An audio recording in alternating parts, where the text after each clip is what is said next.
Right.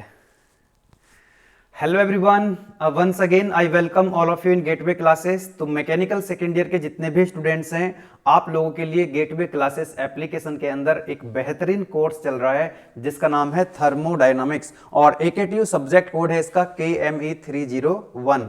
और इस subject के 4 यूनिट हम एप्लीकेशन के अंदर ऑलरेडी कंप्लीट कर चुके हैं और अभी हमारी चल रही है लास्ट यूनिट नंबर 5 और इसका नाम है रेफ्रिजरेशन साइकिल, है ना। तो इसका आज लेक्चर नंबर 2 होने वाला है।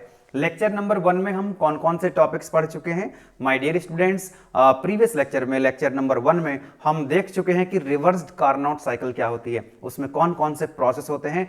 And my dear students, reverse Carnot cycle जो है वो एक प्रैक्टिकल साइकिल नहीं है। तो हम पढ़ते क्यों हैं इसको, है ना। What is the use of reverse Carnot cycle, कि जो बाकी की एक्चुअल साइकिल्स हैं उनको हम कंपेयर करते हैं रिवर्स्ड कार्नोट साइकिल से, ठीक है। उसके बाद हमने देखा कि बेल कोलेमन साइकिल क्या होती है, कि बेल कोलेमन साइकिल में जो वर्किंग मीडियम होता है दैट इज एयर, है ना। और बेल कोलेमन साइकिल को हम रिवर्स्ड ब्रेटन साइकिल के नाम से भी जानते हैं और रिवर्स्ड जूल साइकिल भी हम उसको बोलते हैं। तो हमने देखा था उसके कौन कौन से कंपोनेंट्स होते हैं, कौन कौन से प्रोसेस उसके अंदर इन्वॉल्व होते हैं, ठीक है। और एक डेरिवेशन भी हमने डिराइव किया था COP का, कि भाई बेल कोलेमन साइकिल की हम COP कैसे निकालते हैं। तो काफी इंपॉर्टेंट सेशन था, वो भी हमारा काफी इंटरेस्टिंग सेशन था। 10 नंबर में वो डेरिवेशन आपसे कई बार एग्जाम में पूछ लिया जाता है। तो आज लेक्चर नंबर 2 में हम डिस्कस करने वाले हैं सिंपल वेपर कंप्रेशन सिस्टम, ठीक है। देखेंगे यहां पर इफेक्ट ऑफ इवापोरेटर प्रेशर, कि भाई सिंपल वेपर कंप्रेशन सिस्टम जो है इसमें कौन कौन से कंपोनेंट्स होते हैं, कौन कौन से प्रोसेस होते हैं सिंपल वेपर कंप्रेशन साइकिल के अंदर। फिर इवापोरेटर प्रेशर, कंडेंसर प्रेशर, सब कूलिंग और सुपर हीटिंग का क्या इफेक्ट आता है on the performance of simple vapour compression cycle का। चलिए, तो वीडियो लेक्चर को स्टार्ट करने से पहले मैं आपसे रिक्वेस्ट करूंगा, यदि आप एप्लीकेशन के अंदर इस वीडियो लेक्चर को अगर आप देख रहे हैं, यानी कि आपने बेसिक थर्मोडायनामिक्स का कोर्स हमारा परचेज किया हुआ है, तो आपको बेहतरीन तरीके से आप बेहतरीन तरीके से इसको एंजॉय कर पा रहे होंगे। एंड माय डियर स्टूडेंट्स, आप अपने क्लासमेट्स को, अपने कॉलेज के फ्रेंड्स को या दूसरे कॉलेज के अगर फ्रेंड्स हैं तो आप ये कोर्स उनको रिकमेंड कर सकते हैं। शेयर करने का ऑप्शन भी आता है, व्हाट्सएप पे आप इसको शेयर भी कर सकते हैं ना। और यदि आप इस लेक्चर को YouTube में अगर देख रहे हैं और आपने अभी तक गेटवे क्लासेस का एप्लीकेशन डाउनलोड नहीं किया है तो गेटवे क्लासेस का एप्लीकेशन डाउनलोड कर लीजिए। नीचे डिस्क्रिप्शन में आपको एप्लीकेशन का लिंक मिल जाएगा और एप्लीकेशन के अंदर आप थर्मोडायनामिक्स को आप एंजॉय कर सकते हैं। चलिए स्टार्ट कर रहे हैं। देखेंगे यहां पर कि सिंपल वेपर कंप्रेशन सिस्टम के कौन कौन से बेसिक कंपोनेंट्स होते हैं। तो there are 4 basic components of this system. यहां पर आप देख सकते हैं compressor, condenser, expansion valve and evaporator. इसी के साथ साथ यहां पर हम देखेंगे कि कौन कौन से प्रोसेस है ना। तो मैंने लिख दिया यहां पर कि ये 4 प्रोसेस हैं जो कि सिंपल वेपर कंप्रेशन साइकिल के अंदर आते हैं। बहुत सिंपल तरीके से पढ़ेंगे और आपको एकदम बेहतरीन तरीके से नोट्स मिल रहे होंगे, है ना। तो एप्लीकेशन के अंदर आपको ये प्रॉपर एकदम बेहतरीन तरीके से नोट्स भी मिल जाएंगे। बहुत ही सिंपल लैंग्वेज में नोट्स लिखे हुए हैं, बस एक बार आपको लेक्चर देखना है, तैयार हो जाएगा आपका लेक्चर, ठीक है। चलिए, तो इस डायग्राम के साथ साथ मैं आपको TS डायग्राम भी बताता हुआ चलूंगा, है ना। जो हम बात करेंगे, जो भी सिस्टम होगा उस सिस्टम के अंदर कौन सा प्रोसेस, है ना, कंपोनेंट्स के अंदर कौन सा प्रोसेस हो रहा होगा, तो हम इसको TS डायग्राम पर भी देखते हुए चलेंगे ताकि हमको ये पता लगता रहे कि कौन से प्रॉपर्टी कहां पर क्या चेंज हो रहा है। चलिए स्टार्ट कर रहे हैं इसको। तो यहां पर आप देखो जो पहले वाला कंपोनेंट है 1 से 2 हम इसको रिप्रेजेंट कर रहे हैं, है ना। ये नंबर कुछ भी हो सकते हैं, इससे फर्क नहीं पड़ता है, अलग अलग बुक में ये अलग अलग नंबर हो सकते हैं। यहां पर हमने 1 से 2, है ना, 1 से 2 हमने रिप्रेजेंट किया है क्या, कंप्रेसर। तो यहां पर आप देख सकते हैं क्या है, ये कंप्रेसर है। कंप्रेसर के अंदर क्या होगा, यहां पर जो सब्सटेंस है वो वेपर की फॉर्म में कंप्रेसर के अंदर एंटर करेगा और कंप्रेसर क्या करेगा, इस रेफ्रिजरेंट को, ये जो वेपर की फॉर्म में यहां पर रेफ्रिजरेंट जा रहा है, यहां पर जो रेफ्रिजरेंट वेपर की फॉर्म में जाएगा कंप्रेसर में, कंप्रेसर क्या करेगा, उसको कंप्रेस करेगा। क्या करेगा, कंप्रेस करेगा। तो जब कंप्रेस करेगा तो रेफ्रिजरेंट का प्रेशर भी इंक्रीज होगा और टेम्परेचर भी इंक्रीज होगा। तो इस कंप्रेसर के अंदर 1 से 2 जो प्रोसेस होगा उसको हम क्या बोल रहे होंगे, आइसेंट्रोपिक कंप्रेशन। क्या बोलेंगे, आइसेंट्रोपिक। अरे आइसेंट्रोपिक मतलब एंट्रोपी विल रिमेन्स कांस्टेंट। तो 1 से 2 कंप्रेसर के अंदर जो कंप्रेशन हो रहा है रेफ्रिजरेंट का, उसमें एंट्रोपी यानी कि एस क्या रहेगी, कांस्टेंट रहेगी। Isentropic compression means entropy will remains constant. तो 1 से 2 जो कंप्रेसर वाला पार्ट है, आप इसको अगर देखना चाहते हैं TS diagram, temperature versus entropy, तो यहां पर देखो 1 से 2 हमने दिखाया किसको,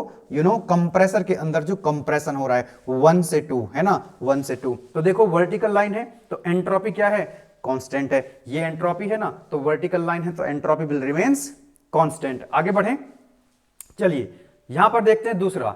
उसके बाद अब क्या होगा, जब यहां से रेफ्रिजरेंट बाहर निकलेगा, कहां से, कंप्रेसर से, तो उसका टेम्परेचर भी हाई है, उसका प्रेशर भी हाई है, क्योंकि कंप्रेसर के अंदर टेम्परेचर प्रेशर इंक्रीज हो चुके हैं। नाउ अब हाई टेम्परेचर हाई प्रेशर का जो रेफ्रिजरेंट है वो किसके अंदर जाएगा, कंडेंसर के अंदर, और कंडेंसर में क्या होगा, वहां से हीट रिजेक्ट हो रही होगी। अब जो हीट रिजेक्ट होगी कहां से कहां तक होगी, 2 से 3, तो 2 से 3 किसका पार्ट है, कंडेंसर का। तो ध्यान दीजिए, तो 2 से 3 क्या होगा, आइसोबारिक हीट रिजेक्शन होगी, है ना। प्रेशर क्या रहेगा, constant. Isobaric heat rejection, isobaric मतलब 2 से 3 क्या रहने वाला है, प्रेशर कांस्टेंट रहने वाला है। चलो डायग्राम पे भी देख लेते हैं, है ना। तो यहां पर आप देखो 2 से 3 है ना, 2 से 3 क्या है, ये है प्रेशर कांस्टेंट। यहां से पॉइंट 2 से लेकर के ये कांस्टेंट प्रेशर वाली लाइन है, ये कांस्टेंट प्रेशर वाली लाइन है ना।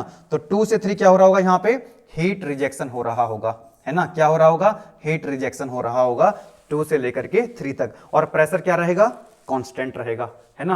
प्रेशर क्या रहेगा, कांस्टेंट। तो वही लिखा है process 2 to 3 that is isobaric heat rejection.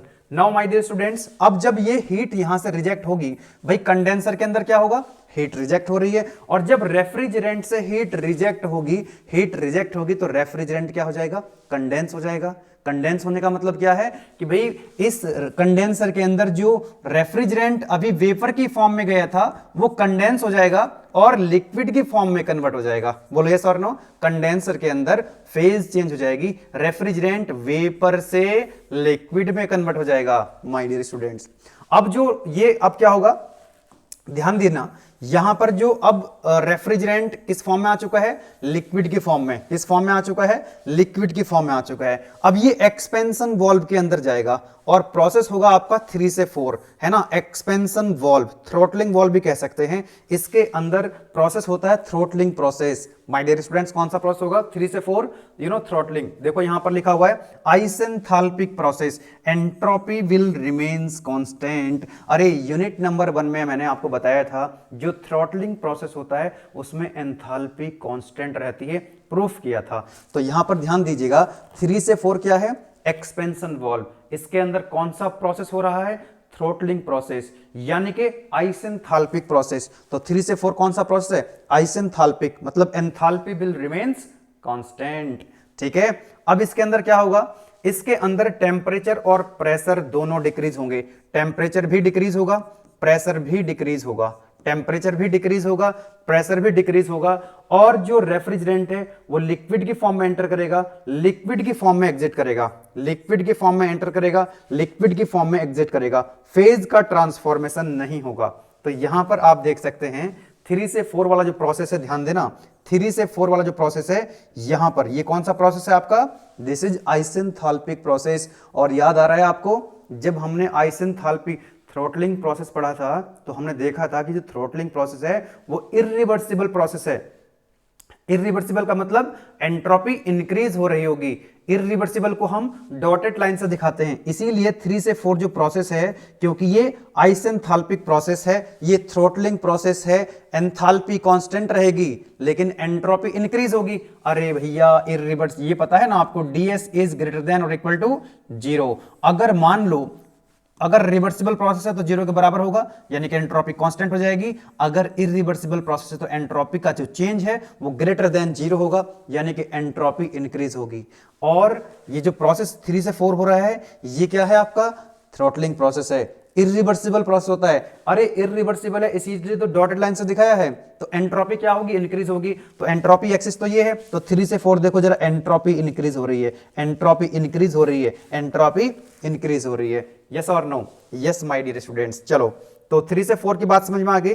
तो यहां पर लिखा भी है, आप देख सकते हैं, आइसेंथाल्पिक प्रोसेस, एंट्रोपी इंक्रीज होगी। अब यहां पर देखना, low temperature low pressure, low temperature low pressure का रेफ्रिजरेंट लिक्विड की फॉर्म में इवोपरेटर के अंदर एंटर करेगा और यहां से क्या करेगा, हीट को अपने अंदर एब्जॉर्ब करेगा, है ना। ये वही हिस्सा है जहां पर आपको टेम्परेचर डाउन करना है, ये वही हिस्सा है इवोपरेटर का। जब आप आपका जो फ्रिज है, जो रेफ्रिजरेटर है, जहां पर आप फ्रूट्स रखते हो, वेजिटेबल्स रखते हो, उस टेम्परेचर को कम करते हो, वहां से हीट को बाहर निकालते हो। तो ये जो refrigerant low temperature low pressure का रेफ्रिजरेंट जो लिक्विड के फॉर्म में आया था, यहां पर जो एयर होती है वहां से हीट को अपने अंदर एब्जॉर्ब कर लेगा और यहां पे टेम्परेचर डिक्रीज हो जाएगा, टेम्परेचर सराउंडिंग से कम हो जाएगा, कूलिंग इफेक्ट प्रोड्यूस होगा, रेफ्रिजरेटिंग इफेक्ट यहां पर प्रोड्यूस होगा।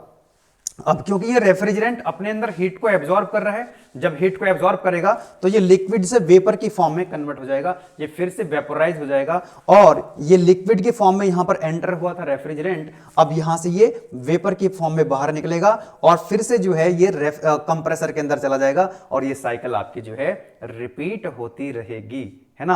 तो ध्यान देने वाली बात यह है कि यहां पर जो हीट को एब्जॉर्ब करेगा तो प्रोसेस होगा कितना, क्योंकि ये 4 से 1 पार्ट हम इसको रिप्रेजेंट कर रहे हैं, 4 से 1 किसको, इवोपरेटर को। तो प्रोसेस 4 to 1 क्या हो जाएगा आपका, आइसोबारिक हीट एडिशन, है ना। तो यहां पर भी क्या रहेगा, प्रेशर कांस्टेंट रहेगा। तो ध्यान दीजिएगा कि भाई इस साइकिल के अंदर प्रेशर जब कांस्टेंट, यहां पर ध्यान देना, तो 4 से 1 क्या हो रहा है, हीट एब्जॉर्ब हो रही है, हीट एडिशन हो रहा है, तो इसको हम लिख सकते हैं क्यूएल, क्यूएल से लिखा है हमने इसको, यस और no.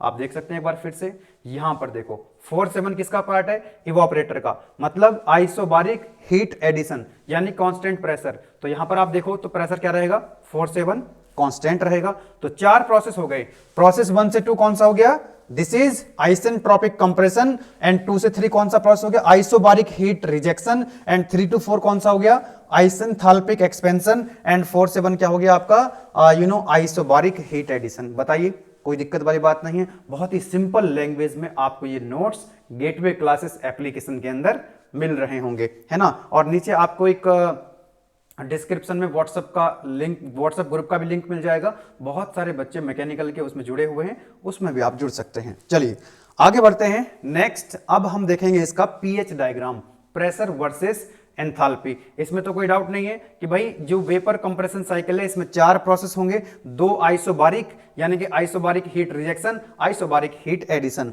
Isentropic compression and isenthalpic expansion. आगे बढ़ते हैं, इसका पीएच डायग्राम बनाते हैं। पीएच डायग्राम ऐसे कुछ बनता है इसका, लाइक दिस, है ना। तो अभी जो हमने टीएस डायग्राम बनाया था, अभी हमने कौन सा डायग्राम बनाया my dear student, TS diagram, 1 से 2, 2 से 3, 3 से 4, 4 से 1, ये सारे प्रोसेस यहां पर टीएस डायग्राम पे बने हुए हैं। अब हम इन्हीं को बनाते हैं किस पे, pH diagram, pressure versus enthalpy. तो जो प्रोसेस 1 to 2 होगा वो कुछ इस तरह से होगा, लाइक दिस, है ना, दिस 1। तो ये हो गया 1 एंड दिस इज व्हाट 2। तो 1 से 2 कौन सा प्रोसेस था, 1 से 2 कौन सा प्रोसेस था, आइसेंट्रोपिक कंप्रेशन। तो ये 1 से 2 हो गया आइसेंट्रोपिक कंप्रेशन। उसके बाद कौन सा प्रोसेस है, 2 से 3 कौन सा प्रोसेस है, आइसोबारिक हीट रिजेक्शन। तो यहां पर क्या होगा, ये यहां पर ध्यान दीजिएगा क्योंकि यहां पर हम कौन सा डायग्राम बना रहे हैं, पीएच डायग्राम, प्रेशर कांस्टेंट है, तो यहां पर क्या है, ये वर्टिकल एक्स प्रेशर है, तो लाइन कैसी हो जाएगी, एकदम हॉरिजॉन्टल, दिस 1, है ना। तो ये हो गया आपका 2 से 3 क्या हो गया, this is constant pressure isobaric heat rejection. तो यहां पर हीट रिजेक्शन हो रही होगी, बोलो यस और नो, हीट रिजेक्शन हो रही होगी, इसको हम क्यूएच लिख सकते हैं, यस और नो। यहां पर ये कंप्रेशन हो रहा है, ये कितना वर्क हो जाएगा, कंप्रेशन वर्क, इसको हम डब्ल्यूसी लिख सकते हैं, बहुत बढ़िया। उसके बाद कौन सा प्रोसेस, 3 to 4, 3 से 4 है आपका आइसेंथैल्पिक प्रोसेस, ध्यान दीजिएगा, आइसेंथैल्पिक प्रोसेस, एंथैल्पी क्या रहेगी, कांस्टेंट। तो यहां पर आप यहां देख सकते हैं ये जो एंथैल्पी है, अगर एंथैल्पी को कांस्टेंट रखना है तो लाइन कैसी आ जाएगी, वर्टिकल। तो लाइन आ जाएगी यहां पर वर्टिकल, है ना, यहां पर डॉटेड से दिखा रहे हैं क्योंकि ये आइसेंथैल्पिक मतलब थ्रॉटलिंग प्रोसेस होता है, ठीक है। तो ये हो गया आपका 2 से 3 ये हो गया था, 3 से 4 ये हो गया। उसके बाद 4 से 1 क्या होगा आपका, आइसोबारिक हीट एडिशन। यहां पर हीट एडिशन कितना है, क्यूएल। तो यहां पर लिखेंगे this is isobaric heat addition, यानी कितनी हीट यहां पर आएगी, दैट इज क्यूएल, इतनी हीट ऐड होगी। और इसी को क्या बोलेंगे हम लोग, क्यूएल को बोलेंगे refrigerating effect. My dear students, यही तो रेफ्रिजरेटिंग इफेक्ट है, इसी को तो हमने प्रोड्यूस करना है। बताइए, ये जो QL है इसी को बोला जाएगा रेफ्रिजरेटिंग इफेक्ट, रेफ्रिजरेटिंग इफेक्ट, या फिर इसको बोल सकते हैं कूलिंग इफेक्ट, है ना। इसको हम कूलिंग इफेक्ट भी बोल सकते हैं। अब इसके जब न्यूमेरिकल सॉल्व करोगे, है ना, जब न्यूमेरिकल सॉल्व करोगे, है ना, जब क्या करोगे, न्यूमेरिकल सॉल्व करोगे, तो एनालिसिस इसका करना आना आपको चाहिए।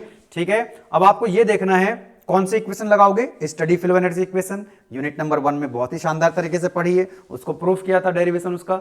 ठीक है, तो 1 से 2 क्या है, आइसेंट्रोपिक कंप्रेशन, तो कंप्रेसर को कितना वर्क देना पड़ेगा, कंप्रेसर को 1 से 2 कौन सा पार्ट है, कंप्रेशन का, तो यहां से हम लिख सकते हैं क्या कि भाई कंप्रेसर वर्क कितना होगा, WC, कंप्रेसर वर्क WC कितना होगा, H2 माइनस H1। अब H2 माइनस H1 कहां से आया, steady flow energy equation, H2 minus H1, बहुत बढ़िया, है ना, न्यूमेरिकल में हेल्प करेगा। अच्छा, जब हमने बेल कोलेमन साइकिल पढ़ी थी इसके प्रीवियस लेक्चर में, तब हमने उसको क्या लिखा था, कंप्रेसर वर्क को यही लिखा था H2 माइनस H1, लेकिन वहां पर आइडियल गैस की तरह हम ट्रीट कर पा रहे थे किसको, एयर को, क्योंकि वहां पर वर्किंग मीडियम एयर था।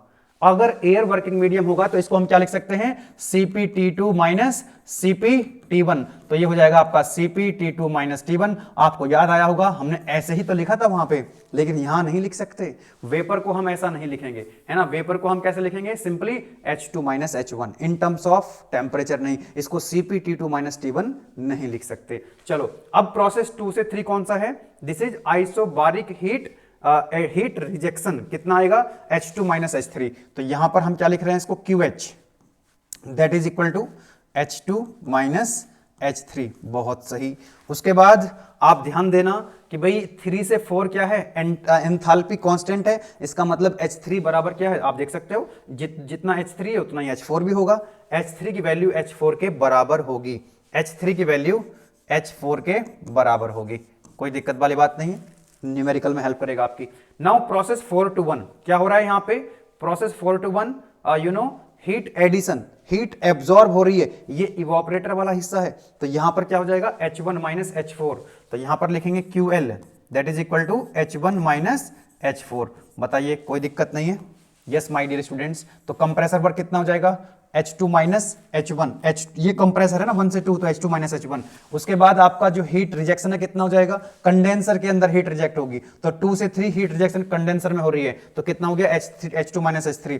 तो जो थ्रोटलिंग वॉल्व है ना, एक्सपेंशन वॉल्व, एंट्रोपिक एंथैल्पी क्या रहेगी, कांस्टेंट रहेगी। उसके बाद इवोपरेटर है जहां पर कूलिंग इफेक्ट प्रोड्यूस हो रहा है ना, H1 माइनस H4, ये हो जाएगा आपका H1 माइनस H4, कोई दिक्कत नहीं है। और ये जो आपका QL है ना, ये जो QL है इसी को क्या बोलोगे, रेफ्रिजरेटिंग इफेक्ट बोलोगे, क्या बोलोगे, रेफ्रिजरेटिंग इफेक्ट, बहुत ध्यान से सुनने वाली बात है, रेफ्रिजरेटिंग इफेक्ट इसको आप बोलोगे। चलो आगे बढ़ा जाए, यहां तक कोई दिक्कत आपको नहीं होनी चाहिए। स्कीमेटिक डायग्राम हमने देख लिया, इसका लाइन डायग्राम, ये डायग्राम है ना, आपसे पूछा जाएगा कि simple vapour compression system cycle बनाइए TS डायग्राम पे और PH डायग्राम पे, और बताइए कौन कौन से कंपोनेंट्स होते हैं। तो ये डायग्राम बनाएंगे, है ना, विद इन 5 सेकंड आप बना सकते हो, चारों प्रोसेस का नाम लिखेंगे, TS डायग्राम बना के समझा सकते हैं, PH डायग्राम बना के समझा सकते हैं, और ये आप इक्वेशंस भी लिख सकते हैं, कोनो दिक्कत वाली बात नहीं है। अब बात करेंगे यहां पर और थोड़ा सा फर्दर, आपसे पूछा जाएगा कि evaporator pressure, condenser pressure, super heating, सब कूलिंग, है ना। अब सब कूलिंग क्या होता है, सुपर हीटिंग क्या होता है, यू नो यूनिट नंबर 4 में हम बहुत अच्छे से इसको पढ़ चुके हैं, है ना। चलो अब यहां पर आप ध्यान दीजिएगा, 2 प्रेशर आप देख पा रहे होंगे, बोलो यस और नो। एक ये वाला प्रेशर, भाई ये जो 2 से 3 वाला पार्ट है इसको क्या बोलते हो, 2 से 3 वाले को क्या बोलते हो, कंडेंसर, तो यहां पर एक कंडेंसर प्रेशर रहेगा, बोलो यस और नो। और ये क्या है आपका इवोपरेटर है, ये इवोपरेटर प्रेशर रहेगा। तो यहां पर जो प्रेशर है ये कौन सा प्रेशर है, ये कंडेंसर प्रेशर है, और ये है आपका इवोपरेटर प्रेशर। एक ये प्रेशर है जो कि कांस्टेंट है, और ये कांस्टेंट प्रेशर है। तो 2 प्रेशर आप यहां पर देख पा रहे हैं, एक कंडेंसर प्रेशर और दूसरा इवोपरेटर प्रेशर। हम क्या करेंगे, सबसे पहले हम इवोपरेटर प्रेशर को घटाएंगे, आप बढ़ा भी सकते हो भाई। हम अब अगर इवोपरेटर प्रेशर को अगर हम घटा देते हैं, फिर हम देखते हैं क्या इफेक्ट आता है साइकिल की परफॉर्मेंस पे। अगर घटाने पर जो इफेक्ट आएगा बढ़ाने पर उसका उल्टा आएगा। तो आप एक काम कर लीजिए, है ना, तो हम इसको घटाएंगे।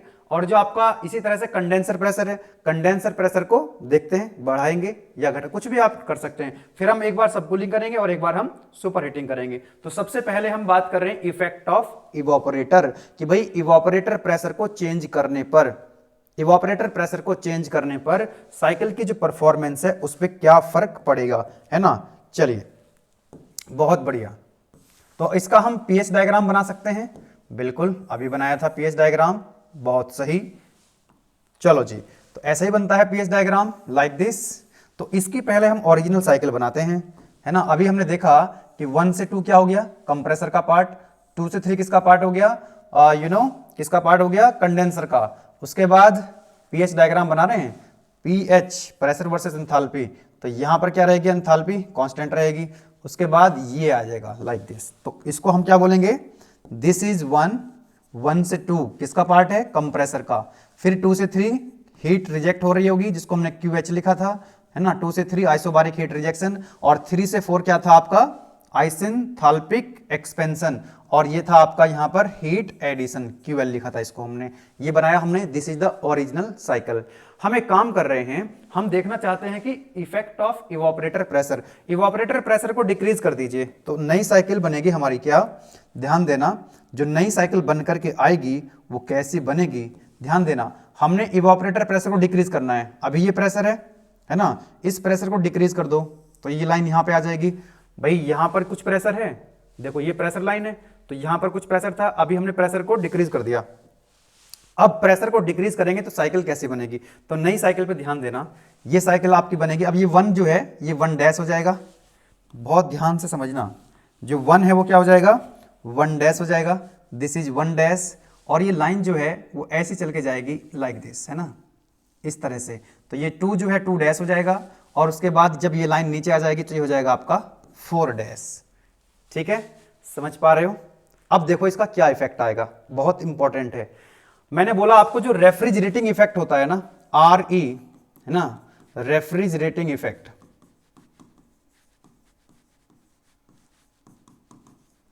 रेफ्रिजरेटिंग इफेक्ट, ये इंक्रीज होगा कि डिक्रीज होगा। रेफ्रिजरेटिंग इफेक्ट कौन सा था पहले, ओरिजिनल वाला कितना था पहले, H1, भाई ये था ना H1 माइनस H4, और अभी कितना हो गया है H1 डैश, ये डैश है 1 डैश, है ना, तो H1 dash minus H4 dash. आप खुद सोचो जरा, भाई यहां से यहां तक ये वैल्यू ज्यादा होगी, ये वाली, है ना, H1 माइनस H4, और अभी कितना है H1 dash minus H4 dash, तो ये वैल्यू तो कम हो गई, बोलो यस और नो।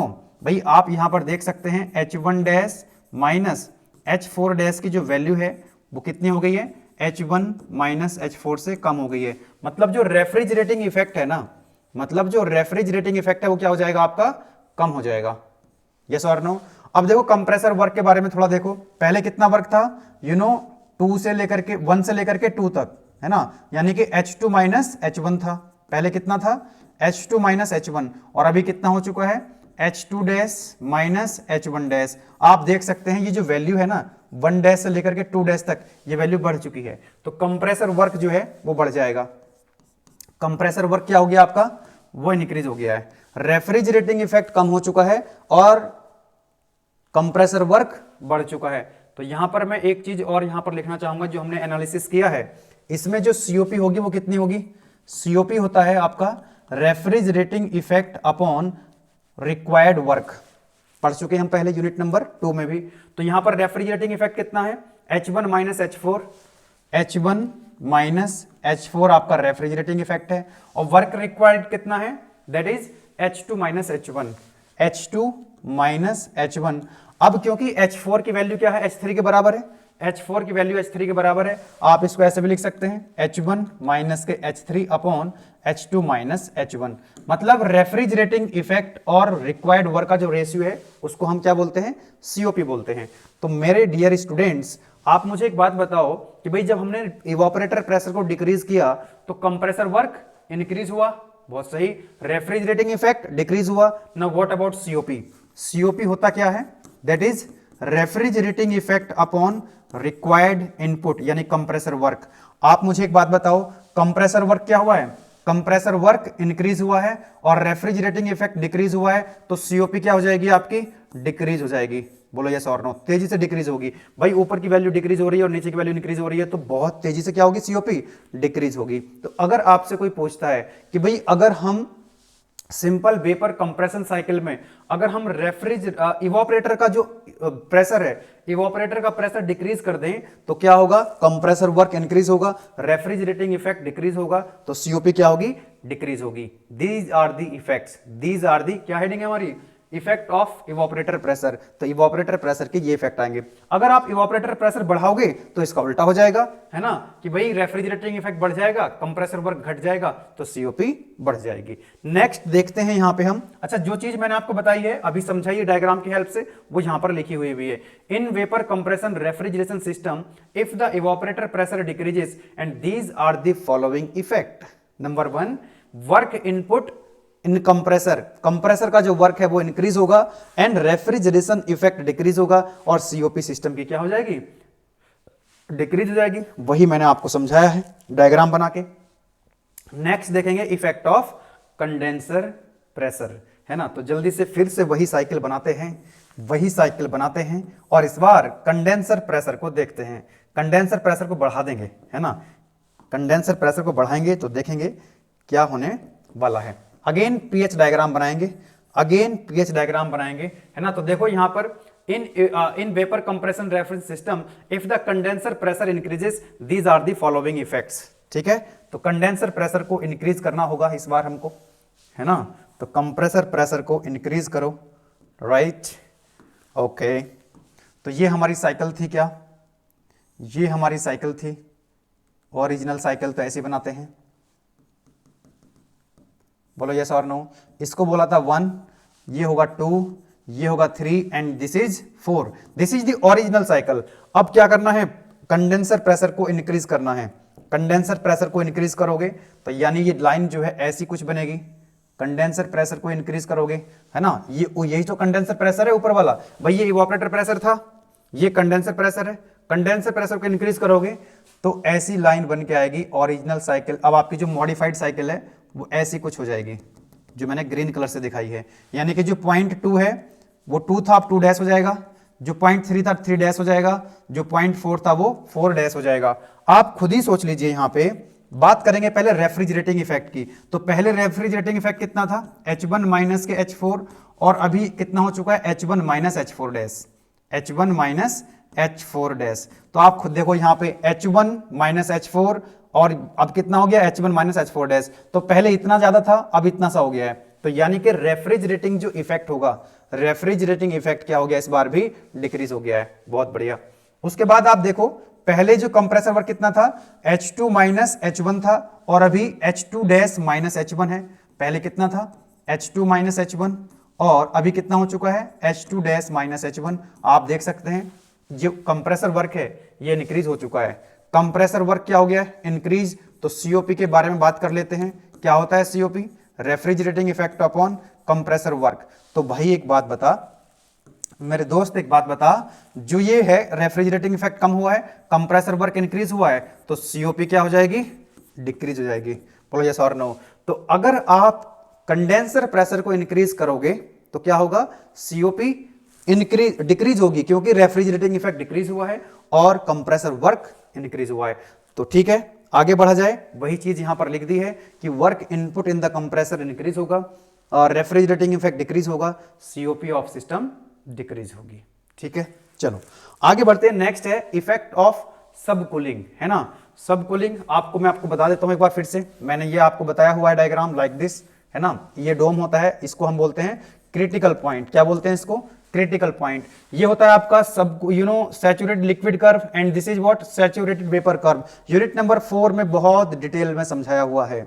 इसीलिए मैं बोलता हूं कि थर्मोडायनामिक्स को आपने सीरियल से देखना है, बीच बीच में से गायब नहीं कर देना है। अगर आप थर्मोडायनामिक्स को लेक्चर 1 से स्टार्ट करते करते मुझे फॉलो करते आ रहे हैं लास्ट लेक्चर की तरफ, तो आपको कोई दिक्कत नहीं आएगी थर्मोडायनामिक्स में। You will enjoy thermodynamics. चलो ठीक है, तो इसको हम बोलते हैं सब कूल्ड रीजन। ये सब कूल्ड रीजन होता है, ये सुपर हीटेड रीजन होता है। ठीक है, ये सब कूल्ड रीजन होता है और ये होता है आपका वेट रीजन। ठीक है जी, चलो ओके। अब आप मुझे बताओ ये डायग्राम फिर से एक बार बना लेते हैं क्योंकि हमको देखना है इफेक्ट ऑफ सब कूलिंग। बहुत बढ़िया, this is pH diagram, pressure versus enthalpy. Okay, ऐसे कुछ बनता है। तो इसकी ओरिजिनल साइकिल बनाते हैं पहले। ये था आपका कंप्रेसर, ये था आपका कंडेंसर, और ये था आपका थ्रॉटलिंग डिवाइस, और ये था आपका इवोपरेटर। क्या बोला था हमने इसको बोल दिया हमने 1, ये हो गया 2, ये हो गया 3 एंड दिस इज 4। बहुत बढ़िया, ठीक है। चलो अब क्या करना है हमको, सब कूलिंग करनी है। तो सब कूलिंग तो यहां पे होगी ना, तो यानी कि डायग्राम जो है यहां पे, ये डायग्राम यहां से जो है इधर की तरफ आएगा, क्योंकि यही तो सब कूल्ड रीजन होता है, ये वाला सब कूल्ड रीजन होता है, ठीक है। तो मैं इसको डिफरेंट कलर का यूज करते हुए आगे बढ़ाने का प्रयास करूंगा, तो डायग्राम ऐसे आएगा। अब ये क्या होगी, यहां पे सब कूलिंग।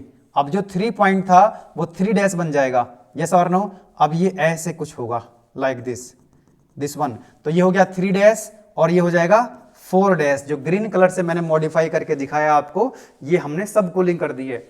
अब सब कूलिंग जब हमने करी है, अब आपको बताना होगा कि भाई इसकी जो सीओपी है उस पर क्या असर आएगा। ध्यान दीजिएगा, ध्यान देना। कंप्रेसर वर्क कितना है, H2 - H1, अभी भी इतना ही है, पहले भी इतना ही था। तो भाई आप जो है सब कूलिंग करने से कंप्रेसर वर्क पे कोई इफेक्ट आने वाला नहीं है। चलो, तो जो कंप्रेसर वर्क है वो क्या रहेगा, कांस्टेंट रहने वाला है। It will remains constant. Compressor work change होने वाला नहीं है। कितना है, H2 - H1, ये चेंज नहीं होगा, ये चेंज नहीं होगा। इट विल रिमेन्स कांस्टेंट, है ना, ये कांस्टेंट रहेगा। बोलो यस और no. Yes my dear students. उसके बाद आप देखिएगा जरा रेफ्रिजरेटिंग इफेक्ट। रेफ्रिजरेटिंग इफेक्ट पहले कितना था, H1 - H4, इतना ही तो था पहले ओरिजिनल, H1 - H4, और अभी कितना हो गया, H1 - H4 dash, H1 - H4 dash हो चुका है नया वाला। तो यहां से देखो, पहले इतना था, छोटा सा था, और अब ये इतना ज्यादा हो चुका है, यानी कि जो रेफ्रिजरेटिंग इफेक्ट है वो इस बार इंक्रीज हुआ है। तो सीओपी क्या होगी, सीओपी क्या होता है, रेफ्रिजरेटिंग इफेक्ट अपॉन WC, क्योंकि इस बार WC क्या है, कांस्टेंट है, और ये इंक्रीज हुआ है, तो डेफिनेटली ऑब्वियसली क्या होगा, सीओपी इंक्रीज होगी। तो अगर आप सब कूलिंग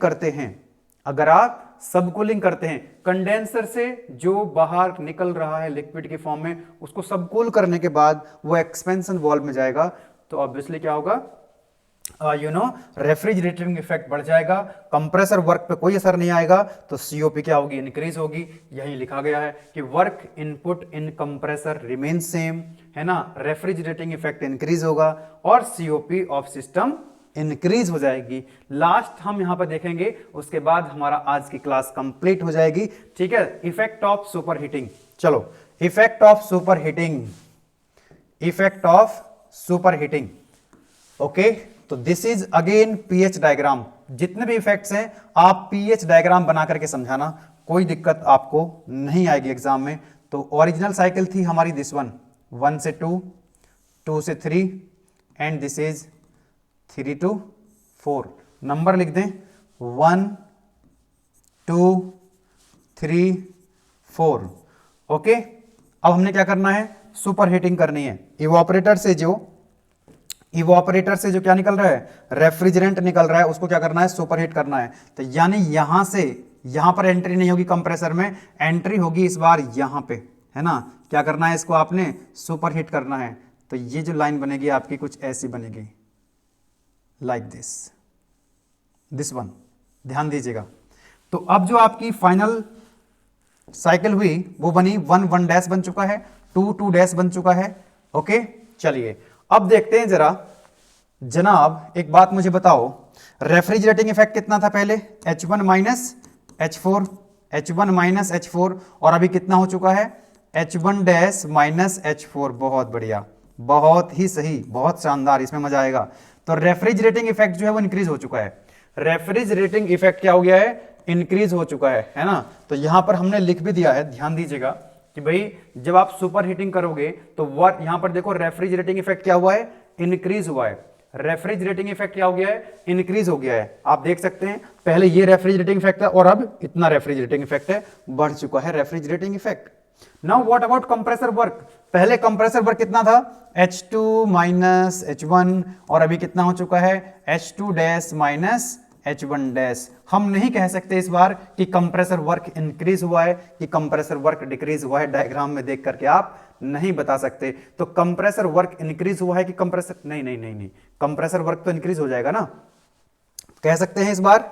हाँ देखो, रेफ्रिजरेटिंग इफेक्ट क्या हुआ है, इंक्रीज हुआ है, वर्क इनपुट भी इंक्रीज होगा माय डियर स्टूडेंट्स। क्यों इंक्रीज होगा आपको, क्योंकि जो W होता है ना, W जो है that is directly proportional to temperature.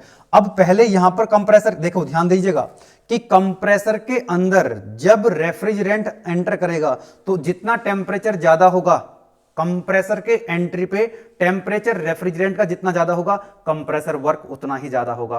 तो यहां पे क्योंकि आपने सुपरहीट कर दिया तो वही टेम्परेचर जो है T1 डैश की वैल्यू T1 से ज्यादा होगी। T1 डैश की वैल्यू यहां पे, अब जो देखो पहले यहां पर एंट्री हो रही थी कंप्रेसर के अंदर 1 पे, तो टेम्परेचर कितना था T1। अब सुपर हीट करा आपने, पहले टेम्परेचर इंक्रीज किया, उसके बाद कंप्रेसर के अंदर जब रेफ्रिजरेंट जाएगा तो T1 डैश की वैल्यू बढ़ जाएगी। इसीलिए क्योंकि जो वर्क होता है कंप्रेसर का that is directly proportional to inlet temperature of compressor. तो कंप्रेसर का इनलेट टेम्परेचर कितना है T1 डैश, जो कि T1 से ज्यादा है, इसलिए कंप्रेसर वर्क इंक्रीज हो जाएगा। कंप्रेसर वर्क क्या होगा, इंक्रीज हो जाएगा। अब बताओ जरा सीओपी क्या होगी, सीओपी क्या होगी कि refrigerating effect upon required work. अब ये भी इंक्रीज हो रहा है, ये भी इंक्रीज हो रहा है, अब कौन सा किस रेशियो में इंक्रीज हो रहा है, तो कैसे पता लगेगा कि सीओपी इंक्रीज होगी या डिक्रीज होगी, बोलो जी और नो। सीओपी अब बताओ इंक्रीज होगी कि डिक्रीज होगी, नहीं कह सकते कुछ भी। ये डिपेंड करेगा कि रेफ्रिजरेंट कौन सा है इसके अंदर, कि वेपर कंप्रेशन सिस्टम के अंदर रेफ्रिजरेंट कौन सा है, उस बात पे डिपेंड करेगा कि इसकी सीओपी इंक्रीज होगी या डिक्रीज होगी। वही चीज हमने यहां पर भी लिख दी है, in vapour compression refrigeration system if super heating of suction vapour is occurs these are the following effects. मतलब अगर मान लो सुपर हीटिंग हो रही है, क्या हो रही है, सुपर हीटिंग हो रही है, कंप्रेसर के अंदर जो रेफ्रिजरेंट जा रहा है उसको सुपर हीट करके आप भेज रहे हो, तो क्या होगा, वर्क इनपुट क्या होगा, इंक्रीज होगा, रेफ्रिजरेटिंग इफेक्ट भी इंप्रूव होगा। लेकिन जो सीओपी है, COP of the system may be increase और decrease depending upon the refrigerant, कि उस सिस्टम के अंदर रेफ्रिजरेंट कौन सा यूज हो रहा है। फॉर्मूले से देख के पता नहीं लग पा रहा है आपको, क्योंकि ये भी इंक्रीज हो रहा है, ये भी इंक्रीज हो रहा है ना। अब डिपेंड करता है कौन सा ज्यादा इंक्रीज हो रहा है, किस रेशियो में इंक्रीज हो रहा है, तो डिपेंड करेगा कि रेफ्रिजरेंट कौन सा उसके अंदर यूज हो रहा है। तो आज के इस लेक्चर में हम लोगों ने बहुत ही शानदार तरीके से डायग्राम की हेल्प से और कंप्लीट नोट्स मैंने आपको दे दिए हैं। इतना ही लिख के आना है, इससे ज्यादा की आपको जरूरत नहीं है। इतना फालतू क्यों लिखना है, स्पेसिफाई मतलब बढ़िया लिखो, कम लिखो लेकिन अच्छा लिखो, है ना। तो हमने पढ़ा कि वेपर कंप्रेशन सिस्टम के कौन कौन से कंपोनेंट्स होते हैं, और उसके अंदर जो साइकिल है वेपर कंप्रेशन साइकिल में कितने प्रोसेस होते हैं, है ना। 4 प्रोसेस होते हैं, isentropic compression, isobaric heat rejection, then isenthalpic expansion, ठीक है, थ्रॉटलिंग प्रोसेस, उसके बाद isobaric heat addition, heat absorption, है ना। सीओपी की हमने बात करी, then evaporator pressure, condenser pressure, subcooling और सुपर हीटिंग का क्या इफेक्ट आता है ये हम देख चुके हैं। तो ठीक है, अब आपसे मैं एक्सपेक्ट करता हूं कि आप इस वीडियो लेक्चर को अपने दोस्तों के साथ जरूर शेयर करेंगे। मिलेंगे फिर नेक्स्ट वीडियो लेक्चर में, जिसके अंदर हम सिंपल वेपर कंप्रेशन सिस्टम के ऊपर कुछ न्यूमेरिकल प्रॉब्लम सॉल्व कर रहे होंगे। तो आप लोग पढ़ाई करते रहिए, मिलते हैं नेक्स्ट वीडियो में। Wish you very all the best. Thank you very much.